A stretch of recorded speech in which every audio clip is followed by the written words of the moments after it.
Good evening, my dear students. This is your Subbarao sir, founder and director of Ashoka AI Study Circle, Ashok Nagar X Roads, Hyderabad. So మనకి civil services mains రాసేవాళ్ళు, అదేవిధంగా group one mains రాయడానికి, అంటే civils మెయిన్స్కి group one మెయిన్స్కి ఏంటి difference ఇక్కడ?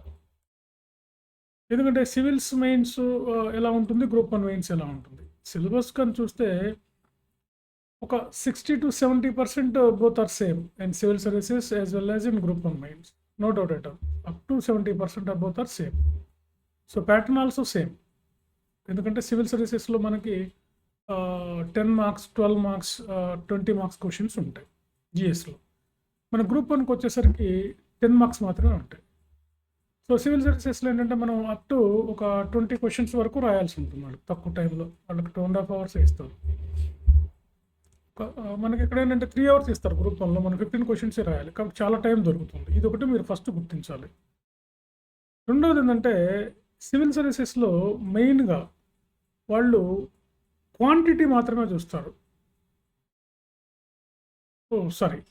Civil సర్వీసెస్లో వాళ్ళు ఆన్సర్లో క్వాలిటీ మాత్రమే చూస్తారు. క్వాలిటీ. గ్రూప్ వన్లో క్వాలిటీ రెండు చూస్తారు. సివిల్ సర్వీసెస్లో ఓన్లీ క్వాలిటీ, అంటే స్టాండర్డ్ ఆన్సర్ లేదా వాళ్ళు క్వాలిటేటెడ్ ఆన్సర్ని, అదేవిధంగా అలాంటి ఆన్సర్ని వాళ్ళు ఎక్స్పెక్ట్ చేస్తారు. మన గ్రూప్ వన్కి వచ్చేసరికి కొంత క్వాలిటీ కావాలి, కొంత క్వాంటిటీ కావాలి. అంటే ఆన్సర్ బాగా ఎక్కువగా రాయాల్సి ఉంటుంది, దానికి తోడు మంచి క్వాలిటీ ఆన్సర్ కూడా కావాల్సి ఉంటుంది. సివిల్స్లో ఏంటంటే ఓన్లీ క్వాలిటీ ఆన్సర్ కావాలి, అంటే బాగా నాణ్యమైనటువంటి ది బెస్ట్ ఆన్సర్ని వాళ్ళు ఎక్స్పెక్ట్ చేస్తారు.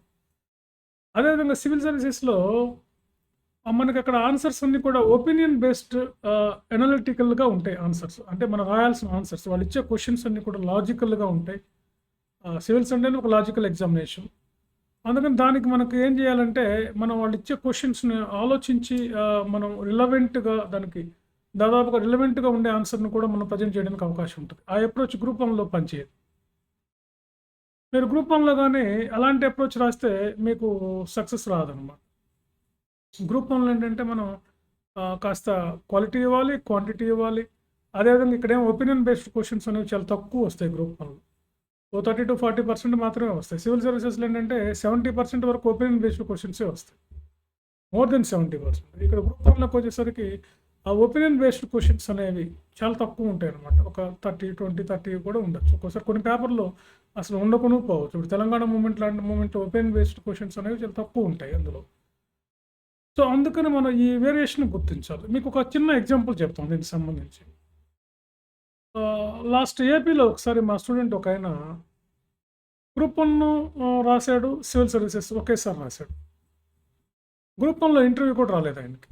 సివిల్ సర్వీసెస్లో 135 ర్యాంక్ వచ్చి ఐఏఎస్కి సెలెక్ట్ అయ్యాడు. సో అంటే చూడండి, మీకు ఇక్కడ ఏం అర్థమవుతుందో, civils presentation, group one presentation అనేది డిఫరెంట్గా ఉంటుంది. ఇది ఒక డిఫరెంట్ వే అనమాట civils preparation, civils mains answer. So అందుకని అది కొంచెం అభ్యర్థులు అది గమనించి, అలా అని చెప్పి మీరు సివిల్స్ వదిలేసి గ్రూప్ వన్ చదవమని అంటలేదు, అలానే గ్రూప్ వన్ వదిలేసి సివిల్స్ చదవమని అంటలేదు.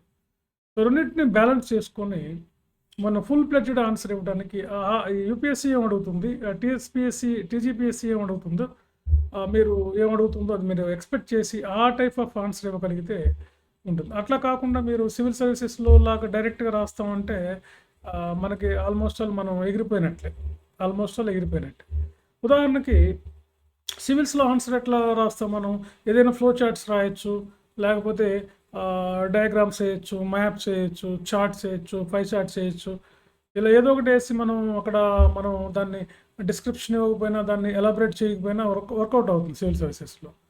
మరి గ్రూప్ వన్లో ఊరికి మ్యాప్ వేసొచ్చో లేదా పాయింట్స్ రాస్తేనే వర్కౌట్ అవుతుంది. మీరు మ్యాప్ వేయాలి, ఇవన్నీ కూడా రాయాలి.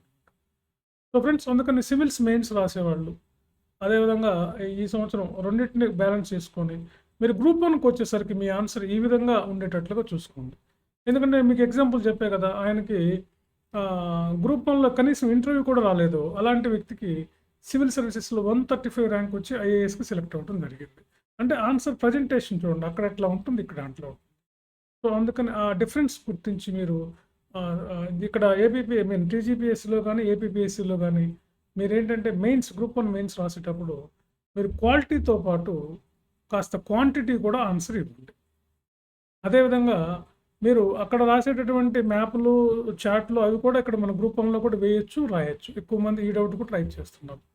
సో కొంచెం ఈ చిన్న ఈ డిఫరెన్షియేషన్ కానీ మీరు కానీ నోటీస్ చేస్తే మనం ద బెస్ట్ ఆన్సర్ ఇచ్చి అటు గ్రూప్ వన్లోనూ మంచి జాబ్ సాధించవచ్చు, అటు సివిల్స్లో కూడా సాధించవచ్చు. సెలెక్ట్ మనం అనమాట గ్రూప్ వన్కి సెలెక్ట్ అవ్వచ్చు, అదేవిధంగా సివిల్ సర్వీసెస్కి సెలెక్ట్ అవ్వచ్చు. Okay, right. సో మీకు వీడియో నచ్చితే లైక్ చేయండి, సబ్స్క్రైబ్ చేయండి, షేర్ చేయండి. అన్నింటికి మించి టెస్ట్ సిరీస్ రాయండి. టెస్ట్ సిరీస్ ఇంకా టైం ఉంది, మీకు ఏం పర్లేదు, ఇంకా మీరు రాస్తూనే ఉండాలి. టెస్ట్ సిరీస్ తీసుకుని రాయండి. టెస్ట్ సిరీస్ రాస్తేనే మనం ఎక్కడుంది ఏంటో తెలుస్తుంది. సో కాబట్టి మేము ఆన్లైన్ ఇస్తాం, టెస్ట్ సిరీస్ ఆఫ్లైన్ ఇస్తాం. అదేవిధంగా గ్రూప్ వన్కి లాంగ్ టర్మ్ కోచింగ్ అంటే రాబోయే నోటిఫికేషన్లకి ఏపీలోను తెలంగాణలోను రాబోయే గ్రూప్ వన్కి లాంగ్ టర్మ్ కోచింగ్ ఇస్తాం. అదేవిధంగా సివిల్ సర్వీసెస్ ఒక న్యూ బ్యాచ్ మాకు ఆగస్టు 2nd వీక్ నుంచి, అంటే ఆగస్టులో మాకు ఒక batch, new batch, second batch మాకు స్టార్ట్ అవబోతుంది. సో అడ్మిషన్స్ జరుగుతున్నాయి. సో దీనికి అప్రోచ్ అవ్వండి. Okay, right. Thank you very much.